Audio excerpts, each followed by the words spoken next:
So, two things going on right now. Idea number one in my mind,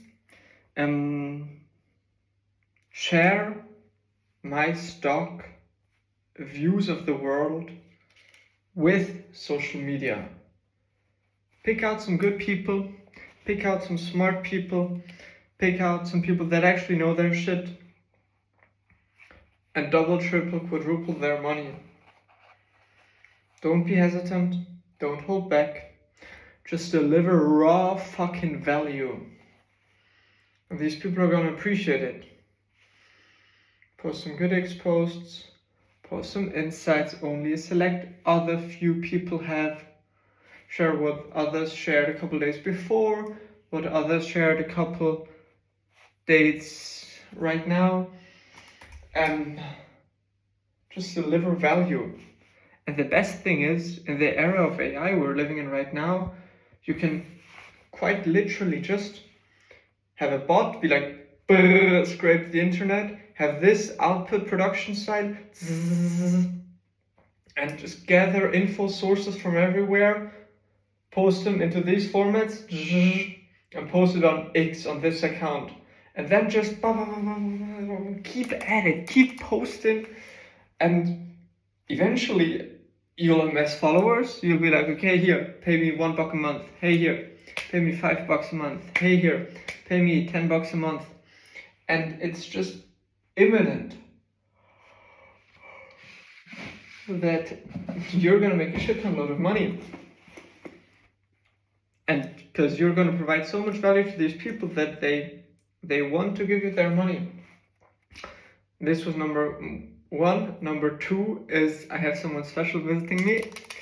I'm really looking forward for Nicole coming here for my baptism, which is to this day really, really special. I'm looking forward. We just called for a couple of minutes.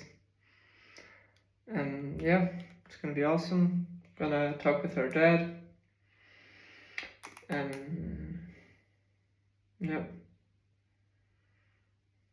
it's gonna be good. Well, long story short, I love my life and I'm grateful for God and everything He is doing for me. And He keeps on doing for me. And I'm willing to give my life to Christ. And it took me long enough. I had a big loss already. And yeah, it's gonna be good. It's gonna be so good. Fuck. And tomorrow night I really gotta clean up my shit here.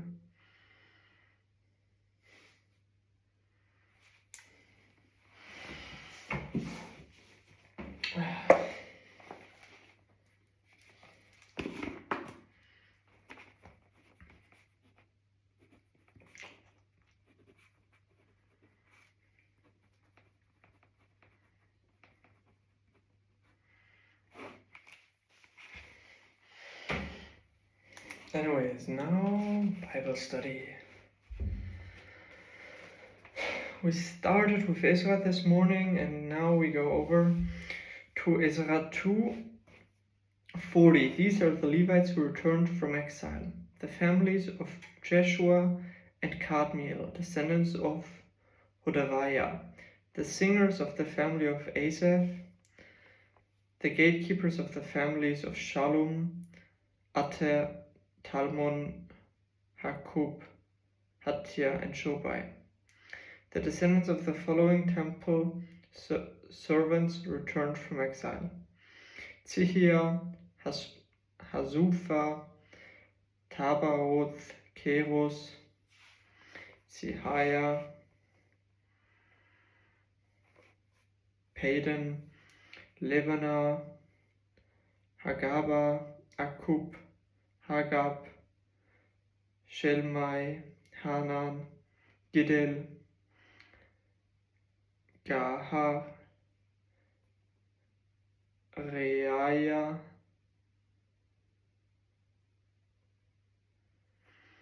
Rezin, Nekoda, Gazam, Uzza, Pasea, Besai, Asna, Meonim, Nephusim,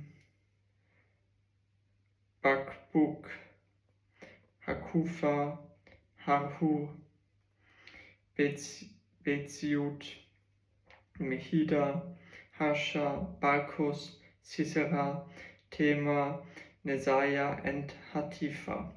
The descendants of these servants of King Solomon returned from exile. Sotai, Hasophereth, Peruda, Jala, Darkon, Giddel, Shephatiah, Hatil, Pokreth, Hezebaim, and Ami. In all, the temple servants and the descendants of Solomon's servants numbered 392. Another group returned at this time from the towns of Tel Mela, Tel Hersha, Kerub, Adam, and Immer. However, they could not prove that they or their families were descendants of Israel. This group included the families of Delaiah, Tobiah, and Nekoda, a total of 652 people. 3 families of priests, Hobaiah, Hakoz, Barzillai, also returned. This Barzillai had married a woman who was a descendant of Barzillai of Gilead, and had taken her family name. They searched for their names in the genealogical records, but they were not found, so they were disqualified from serving as priests. The governor told them not to eat the priest's share of food from the sacrifices until a priest could consult the Lord about the matter by using the Urim and Tumim, the sacred lots. Urim, not urine. Urim and Tumim, the sacred lots. So a total of 42,360 people returned to Judah, in addition to 7,337 servants and 200 singers, both men and women. They took with them 736 horses, 245 mules, 435 camels, and 6,720 donkeys. When they arrived at the temple of the Lord in Jerusalem, some of the family leaders made voluntary offerings towards the rebuilding of God's temple on its original site, and each leader gave as much as he could. The total of their gifts came to 61,000 gold coins, 6,250 pounds of silver, and 100 robes for the priests. So the priests, the Levites, the singers, the gatekeepers, the temple servants, and some of the common people settled in villages near Jerusalem. The rest of the people returned to their own towns throughout Israel. The altar is built. Ezra 3. In early autumn, when the Israelites had settled in their towns, all the people assembled in Jerusalem with a unified purpose. When Jeshua, son of Jehozadak, joined his fellow priests, and Zerubbabel, son of Shealtiel, with his family, in rebuilding the altar of the God of Israel, they wanted to sacrifice burnt offerings on it, as instructed in the law of Moses, the man of God. Even though the people were afraid of the local residents, they rebuilt the altar on its old site. Then they began to sacrifice burnt offerings on the altar to the Lord, each morning and evening. They celebrated the festival of the shelters as prescribed in the law, sacrificing the number of burnt offerings specified for each day of the festival. They also offered the regular burnt offerings and the offerings required for the new moon celebrations and the annual festivals as prescribed by the Lord. The people also gave voluntary offerings to the Lord, 15 days before the festival of shelters began. The priests had begun to sacrifice burnt offerings to the Lord. This was even before they had started to lay the foundation of the Lord's temple. The people began to rebuild the temple. Then the people hired masons and carpenters and bought cedar logs from the people of Tyre and Sidon, paying them with food, wine, and olive oil. The logs were brought down from the Lebanon mountains and floated along the coast of the Mediterranean Sea to Joppa, for King Cyrus had given permission for this. The construction of the Temple of God began in mid-spring, during the second year after they arrived in Jerusalem. The workforce was made up of everyone who had returned from exile, including Zerubbabel, son of Shealtiel, Jeshua, son of Jehozadak, and his fellow priests and all the Levites. The Levites who were 20 years old or older were put in charge of rebuilding the Lord's temple. The workers at the temple of God were supervised by Jeshua with his sons and relatives, and Kadmiel and his sons, all descendants of Hodaviah. They were helped in this task by the Levites of the family of Henadad. When the builders completed the foundation of the Lord's temple, the priests put out their robes and took their places to blow their trumpets. And the Levites, descendants of Asaph, clashed their cymbals to praise the Lord, just as King David had prescribed. With praise and thanks they sang this song to the Lord. He is so good, his faithful love for Israel endures forever. Then all the people gave a great shout, praising the Lord because of the foundation of the Lord's temple had been laid. But many of the older priests, Levites, and other leaders who had seen the first temple wept aloud when they saw the new temple's foundation. The others, however, were shouting for joy. The joyful shouting and weeping mingled together in a loud noise that could be heard far in the distance. Ezra 4. Enemies opposed to rebuilding. The enemies of Judah and Benjamin heard that the exiles were rebuilding the temple of the Lord, the God of Israel.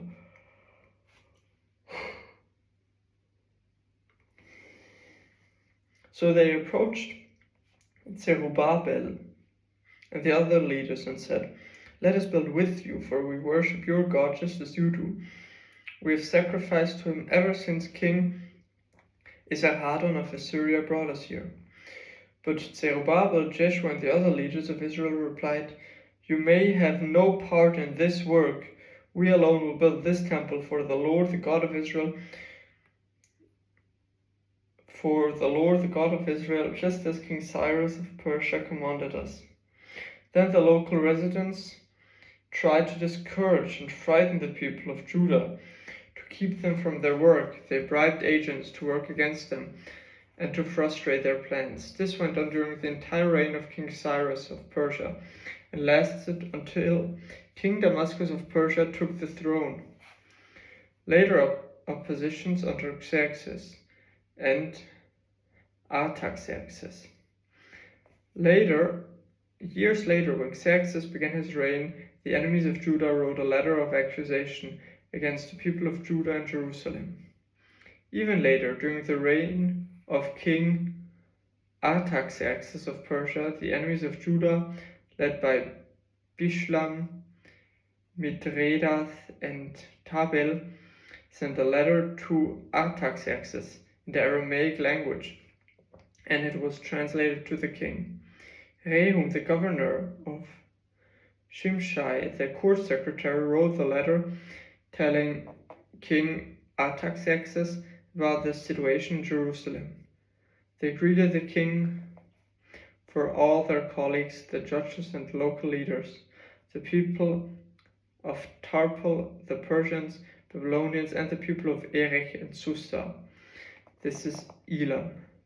They also sent greetings from the rest of the people, whom the great and noble Ashurbanipal had deported and relocated in Samaria and throughout the neighboring land of the province west of the Euphrates River. This is a copy of their letter.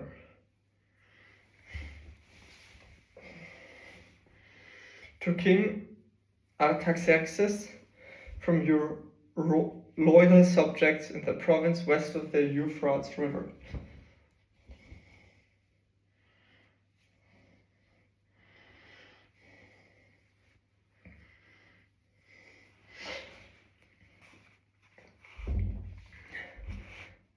The king should know that the Jews who came here to Jerusalem from Babylon are rebuilding this rebellious and evil city.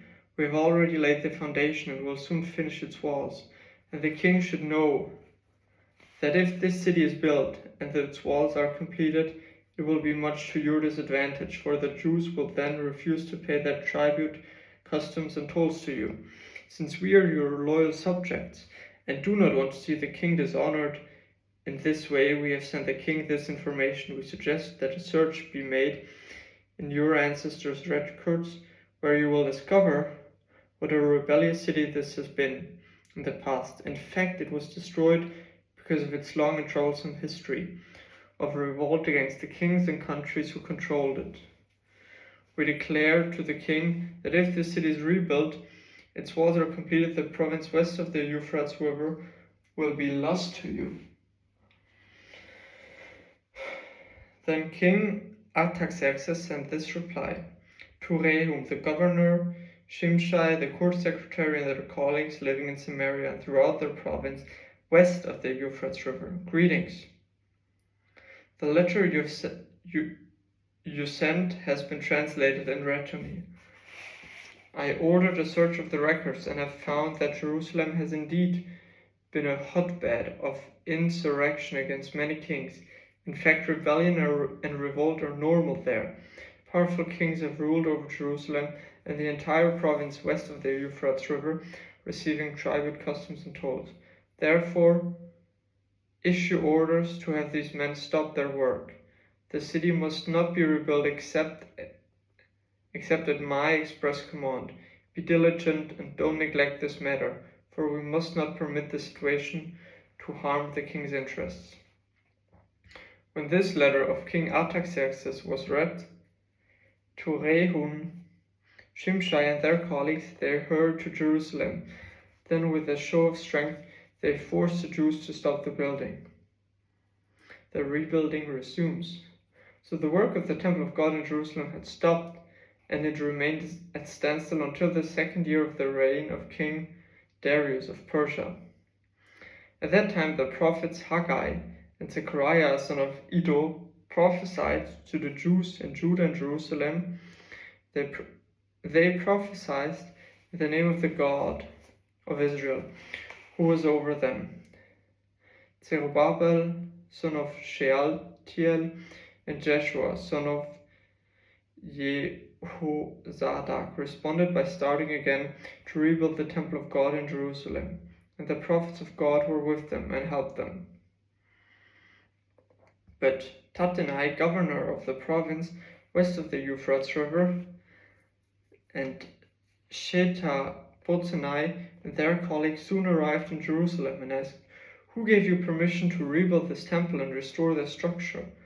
They also asked for the names of all the men working on the temple. But because their God was watching over them, and the leaders of the Jews were not prevented from building until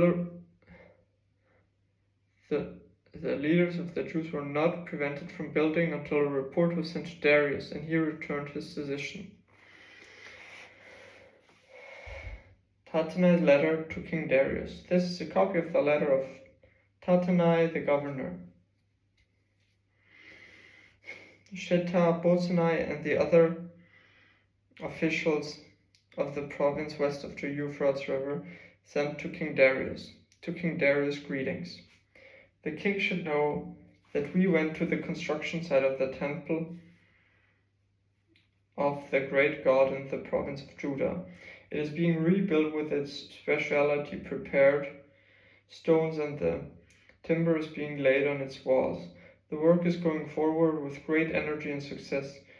We ask the leaders, who gave you permission to rebuild this temple and restore the structure? And we would demand their names so that we could tell you who the leaders were. This was their answer. We are the servants of God of heaven and earth. We are rebuilding this temple that was built here many years ago by a great king of Israel. But because our ancestors angered the God of heaven, he abandoned them to King Nebuchadnezzar of Babylon, who destroyed this temple and exiled the people to Babylonia. However, King Cyrus of Babylon, during his first year of his reign, issued a decree that the temple of God should be rebuilt.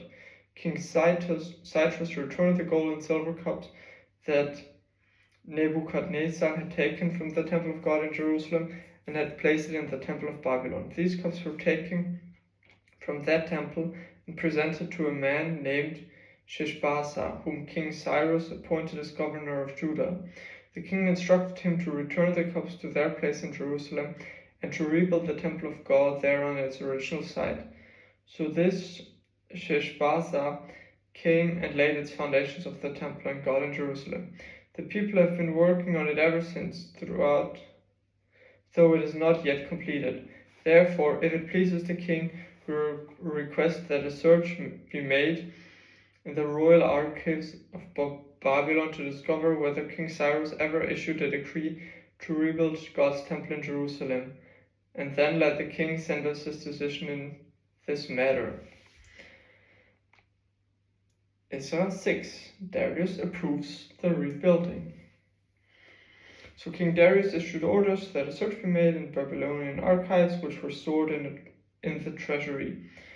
But this was at the fortress at Ecbatana in the province of Media that a scroll was found. This is what it said. Memorandum. In the first year of King Cyrus' reign, a decree was sent out concerning the temple of God at Jerusalem. Let the temple be rebuilt on the site where Jews used to offer their sacrifices. Use the original foundation, its height be 90 feet and its width 90 feet. Every 3 layers of specially prepared stone will be topped by a layer of timber. All expenses will be paid by the royal treasury. Furthermore, the gold and silver cups which were taken to Babylon by Nebuchadnezzar from the temple of God in Jerusalem must be returned to Jerusalem and put back where they belong. Let them be taken back to the temple of God. Alexa datum.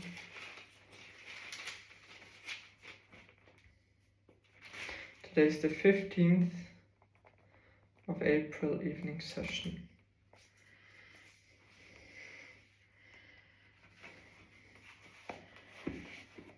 Good night.